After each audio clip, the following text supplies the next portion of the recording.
Hi everyone, I'm Tim Casemage from InfraView Recruitment and welcome to this edition of InfraViewing, our dedicated platform for sharing thoughts and insights across cloud and IT infrastructure within the IT solutions and service provider sector. So today I have the pleasure of Daniel Williams, Head of Technology at Camwood, a leading enterprise IT specialist that empower clients to embrace digital transformation. And that's across application, modern workplace, and automation that drive and innovate clients to keep ahead of the game. I've also got Tracy Pill, Managing Architect at Digital Space. These guys are a leading technology platform and cloud-first solutions provider focused on enabling change for customers. They provide and connect productivity, secure platform to maximize data and accelerate growth for customers all over the UK and the globe. Guys, first of all, welcome. Thank you so much for taking time out of your busy diary to take part in InfraViewing's episode part 3. Guys, look, today I'm going to try and keep it fun. There is a few questions that I've got planned, but we are going to discuss the future of remote versus physical interviewing and the way that I suppose the way that recruiting has and will continue to change for our industry post-pandemic. So guys, look, I'd like to start though by asking you all whether you've actually conducted any interviews during lockdown and how you found that process. I'll throw that out to Tracy, if you don't mind. Yeah, sure. I have actually. So recently hired into the team an additional solution architect to join the networks and connectivity team, which I'm the managing architect for. So we had no choice. Really, if we wanted to hire somebody within a pandemic, it was, conduct those interviews over video calls. And actually, it worked really, really well. Right from scheduling of those interviews, because then it's much easier to just fit in a quick video call rather than, especially on the second interview, maybe not first, you might be doing that over a phone call anyway, but certainly second interview where you might want to do presentation, etc. It's just so much easier to fit into everybody's diaries, and not just mine and the candidates, but also engaging other colleagues and other areas of the business to come in and help me with that interview, because as a solution architect, we have relationships and interface with many areas of the business. So you need to make sure that that person is not only the right technical fit, but has, the right way about them, the right culture. Everybody thinks that, they're going to fit in with the business. So yeah, it worked really well. Brilliant. Fantastic. And Daniel? Yeah, so I've been on both sides of the fence. So I actually interviewed during the pandemic, which is completely remote, which was a bit of an experience being on that side of the fence as well. It was much more relaxing than being in person, in terms of you're in your own environment, you're in a comfortable environment, and ultimately sort of you come across a little bit more confident in that respect. And then from an organizational level, from Camwood, we've been recruiting quite aggressively, as you quite know, Tim. And from that respect, it's been interesting to see how people react differently from being in person and ultimately sort of virtual. And it really does sort of come down to the point that everyone seems a little bit more relaxed. You can get more of yourself across when you have those things, and sort of as Tracy identified, it's a lot more flexible. So we've been doing interviews at 7 p.m. in the evening, very, very early, and also sort of during lunch hours as well from that respect. So it's a lot quicker, it's a lot easier, and I think you get slightly better results from the person in that respect. Brilliant. Yeah, so it sounds like we've got a bit of... Sorry, go on, Tracy. Yeah, no, go for it. I was going to say, I'd absolutely agree. I think, some of that video, because you're in your own environment, especially when you are being interviewed, as well as being the interviewer, right? You're in your own environment, you're a bit more relaxed, and then it gets rid of some of those nerves. You can perhaps be a bit more yourself, and answer questions in a more relaxed manner. And then I think you get to know the person a lot better.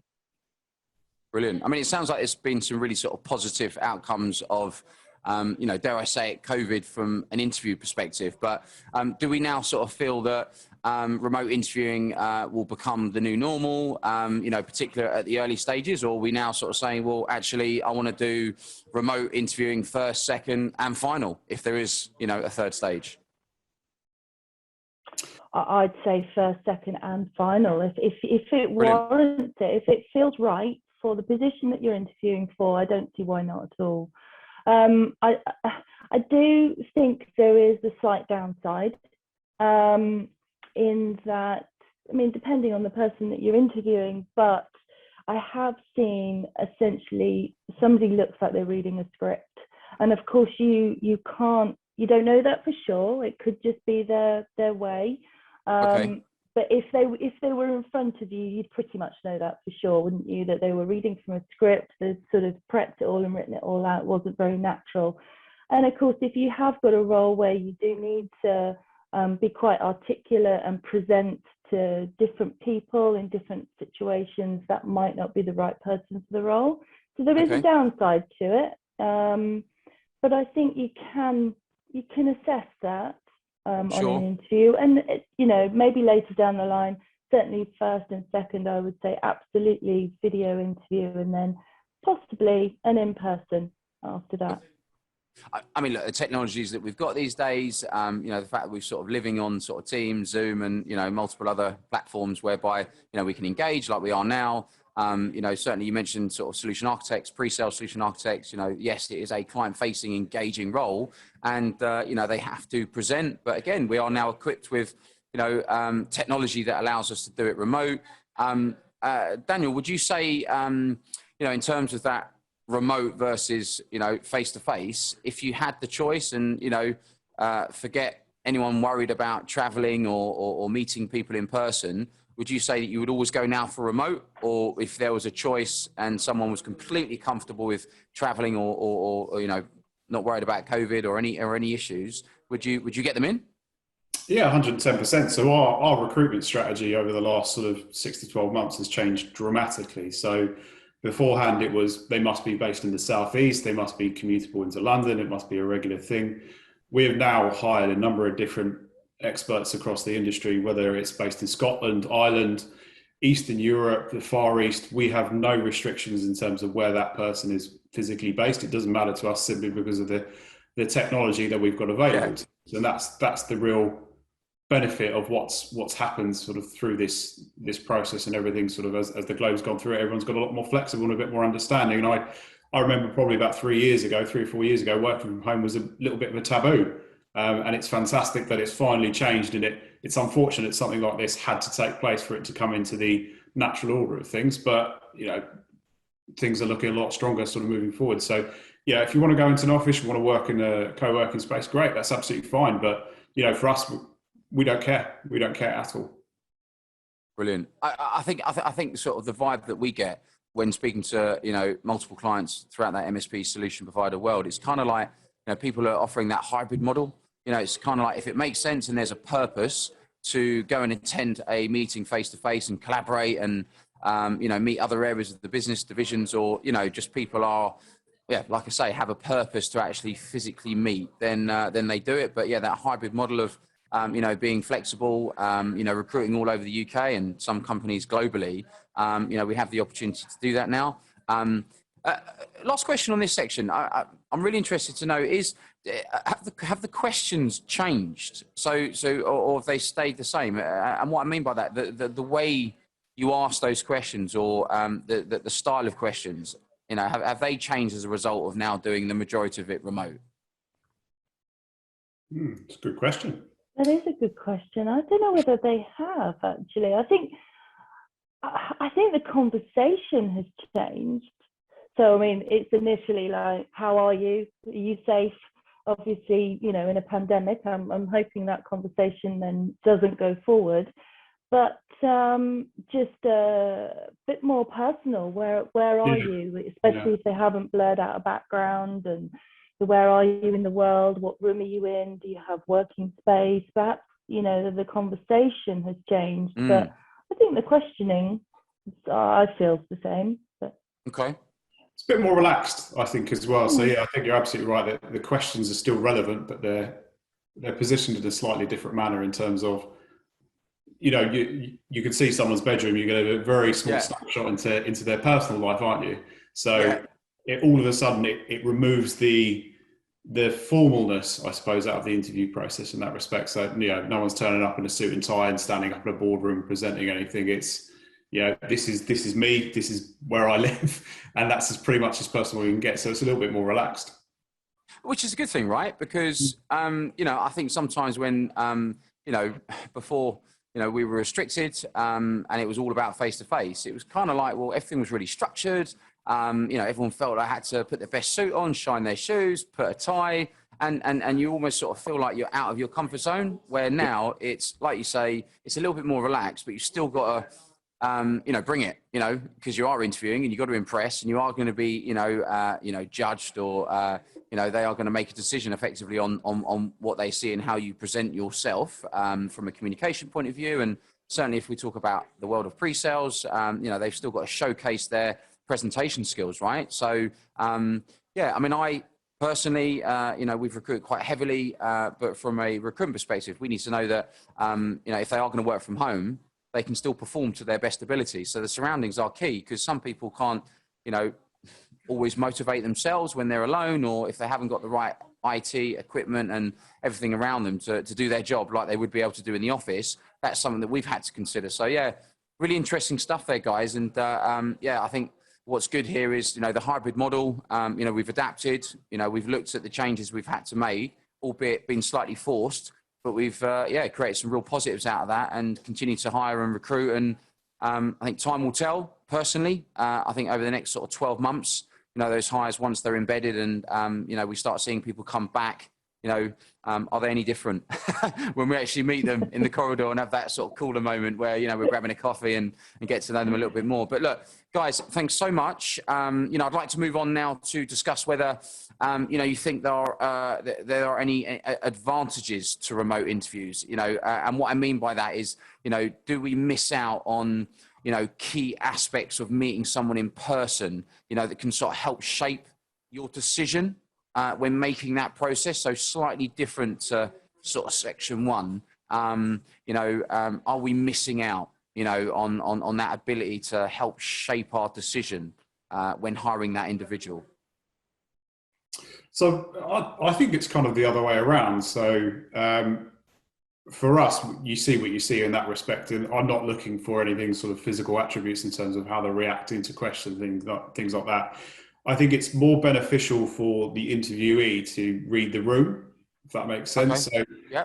I do a lot of work with sort of like customer presentations, etc. And whenever I'm presenting, it's basically trying to read the room and understand, okay, that point landed, that point didn't land, move on, etc. From that respect. And I think it's kind of the same thing from the other side of the fence. If they're rattling on about something and they can see, you know, people start crossing their arms or, you know, yawning and things like that, they could probably see, okay, I need to move on. I need to make it a bit more lively. So I think from our side as the interviewer, it makes no difference in terms of sort of physical attributes. But I think it can be more beneficial for the interviewee to understand what's going on in the room, and it's difficult to do that virtually. So would you say we're missing out then? So yes, there's advantages to interviewing someone remotely, you know, speed, quickly, you know, we can get people all around the country to be in one place at one time. You know, we can gauge quickly on personality and character, but, you know, are the disadvantages where, you know, in person, we can't, you know, get them to jump up and do a whiteboard presentation or a bit of chalk and talk, right? You know, and Tracy, your thoughts? I mean, do you think there are now advantages to remote interviewing, or are we missing out on key aspects of meeting someone in person? So, I mean, I'll talk about the interview that I did recently, and there were definitely advantages to that, because what it allowed me to do was to not only open out the interview to some of my close colleagues and peers, but also to our senior leadership team as well. So I was able to bring in our chief digital officer to help me with the interview process, which was great because he's massively enthusiastic about the business. He knows the roadmap for the business and was able to, you know, not only help with the interview, but articulate that to the interviewee. and, you know, inject some enthusiasm into them to potentially coming to work for us. And actually, the candidate that I hired recently has been with us now for nearly 3 months. That was one of the reasons why he chose to come to Digital Space, because the previous interview that he was on, and he did actually get an offer for that company, he was interviewed by the same people each time, so 3 times, and it wasn't very personable. You know, there was no excitement brought into the interview process, so that was really positive. But I think you're right, there are some downsides. Yes, you can't get somebody to just get up and you know, scribble on the whiteboard, which might be really advantageous, but I think you can get a bit more creative. I mean, I did a customer call fairly recently. I was like, I don't really like this Teams whiteboarding thing. You can't do it with your mouse. It's just ridiculous.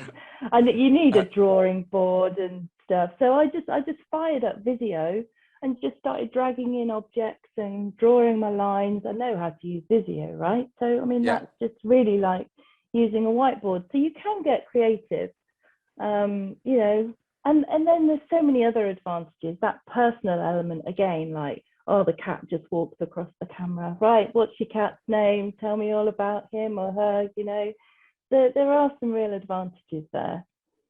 Brilliant. Yeah, I love, look, I picked up the word, you know, get creative. I think that's given us all an opportunity in a really refreshing way to get creative, you know, personally, and also to the people that we're interviewing. Because, yeah, like you said, you know, if they're used to one way of working, whether it be from a design, implementation, consultancy perspective, or a pre-sale solution architecture, or, you know, managing multiple projects at one time, well, I think the ownership is on the interviewer and also the person that's getting interviewed to show that creativity, where, you know, you're out your comfort zone a little bit here. So you're really comfortable in your surroundings because you're at home, but you're out your comfort zone because, you know, like you mentioned earlier, Daniel, where, you know, if you can read a room where someone's becoming a bit disengaged, or, you know, you're thinking, oh, I've lost that person.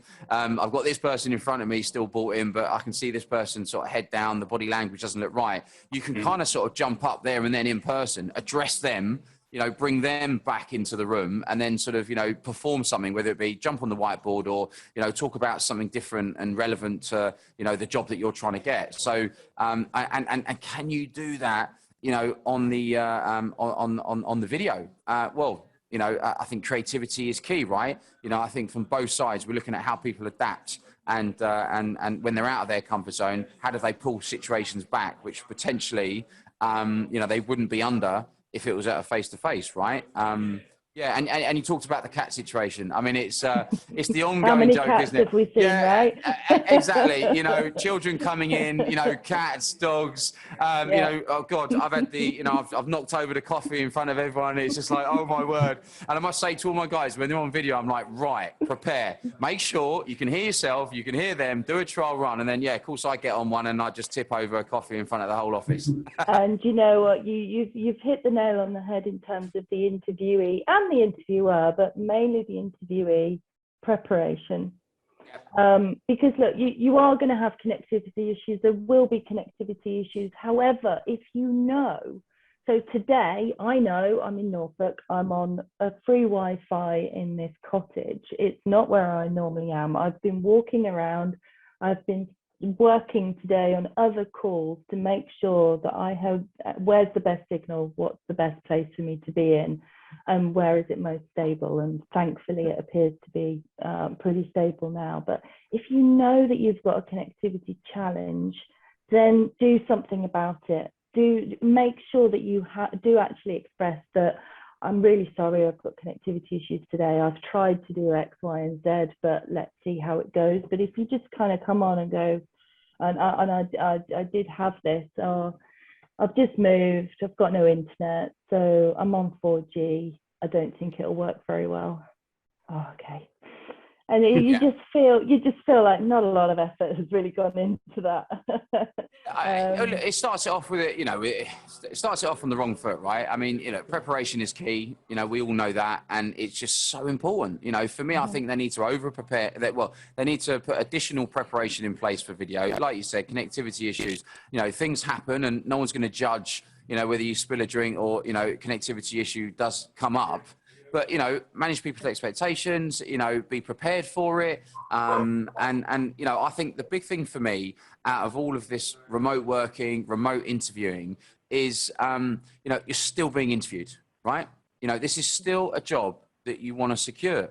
So you need to give it your best shot, you know, and that's looking presentable, that's doing your homework, making sure you're fully prepared. You've worked with the agent, you know the role, you know the company. You know, I don't think anything should change, albeit the surroundings, the setup, the situation, the questioning, you know, how you perform is different, but how much you want the opportunity and how you prepare for that in terms of showcasing your passion, your energy, enthusiasm shouldn't lessen in any shape or form. You know, because you're either interested or you're not. I know that sounds fairly direct, but, you know, yes, we've saved time being able to do things remotely, but we still don't want to waste time, right? You know, we're all super busy. The market's crazy right now. You know, it's, yes, great that we can pull in, like you said, Tracy, you know, different areas of the business, senior management, board members to come in and add that additional upsell in terms of, you know, what's going on, what's the short, medium and long-term objectives. This is where we want to be positioned now in the industry. This is where we're going to go. But yeah, you know, if you haven't done your homework and you aren't coming there to articulate yourself in the best possible way, then I think you're really missing out on an opportunity. It's not just, I'll just jump on this Teams call because I can. It's like, no, I'm coming to an interview to impress and get this job, right? Yeah, 100%. Yeah. Brilliant. Cool. Good. Guys, look, coming to the end, I just want to sort of finish off by asking, you know, how, I suppose, your recruitment partners' needs, you know, or how you all sort of, I suppose, would like the recruitment partners to adapt, you know, given what we've you know, what we've discussed. So, you know, what would you want to see happening, you know, when you deal with a sort of specialist recruiter based on now what we've talked about being 85% remote?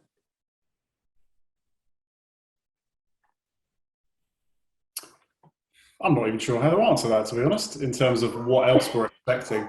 And speaking of working, you could probably hear my dogs in the background. Yeah, no, so we think about it differently in terms of, well, you know, so historically it's like, well, we will profile and pre-screen. We'll go through a sort of 3-stage sort of thorough interview process. But, you know, would you expect the recruitment consultant or specialist to do things differently now? Because, you know, if we haven't met them face to face, what would you expect them to put in play? So as an example, InfraView now have invested in a video software platform that we introduce to our customers when interviewing our candidates. And, you know, depending on what package we offer our clients will depend on how thorough that is. But as a bare minimum, we interview all of our candidates, you know, via video to make sure that, you know, we're kind of promoting what we're telling our clients to, right? We're saying, well, you've got to adapt, and so have we. And yeah, it's quite interesting because I speak to some agencies and they're not doing it. They're just still quick phone call, profile pre-screen, send. For us, yes, we have an initial phone call, but then we want to interview these guys via video, because if we're promoting that to our customers saying, well, you can do it easily, we should be doing that as well and making that change to showcase that we're advancing and being innovative also. Oh, I guess that's a very good point, isn't it, really? I don't know how many recruiters will actually go out of the way to do that, you know. Certainly the experience recently was the norm, but that might be because they haven't as yet made those changes. Let's remember, you know, actually we've been in this pandemic for a while and the world has changed, but actually in terms of maybe people changing the way that they're working, that might be a little bit slower in some areas. But I don't know, I guess if you are doing those essentially candidate interviews over video, I would just expect to get the feedback in terms of the normal type things. You know, did they prepare? How did, you know, do you think they're a good cultural fit based on what you saw and how you know us? And I think as long as you as the agent knows who you're hiring for, you know the culture, you know what they're looking for, then you know you can assess. You should be able to assess just as easily. I think, you know, I've worked from home for the last 8.5 years, coming up to 9 years. Yeah. And you know, over that time, it was quite hard at the beginning, but over that time with video calling, you know, just being so much more embedded now, you just get used to it, and then you get back to learning how to actually read somebody's face, because you're not always looking down at your paper and scribbling. Yeah. So there are disadvantages and advantages of both, aren't there? Absolutely. Yeah. And Daniel, you know, we are coming to the end. You know, if you were to finish off on one point, if I was asked one final question, if you had to choose between the two, final stage remote, final stage face-to-face for your next hire? I think it would probably have to be final face-to-face, but that might be because I'm absolutely desperate to see someone else that isn't my wife or my dogs. But that's...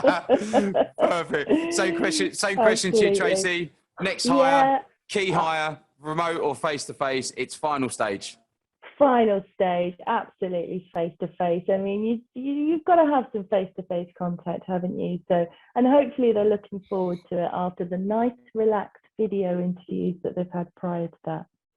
Absolutely, and I couldn't agree more. I'm always going to choose face-to-face over remote. I'm going to use the remote access and technology that we've got to enhance speed, to build personality, character, you know, to remove potentially that wasted time at the beginning for you know, an individual that might not be right at the latter stages. But yes, absolutely, I want to meet people, I want to collaborate, you know, I want to build that rapport, that relationship, and look at them in the whites of the eyes, and hopefully them get bought into me as much as I'm bought into them.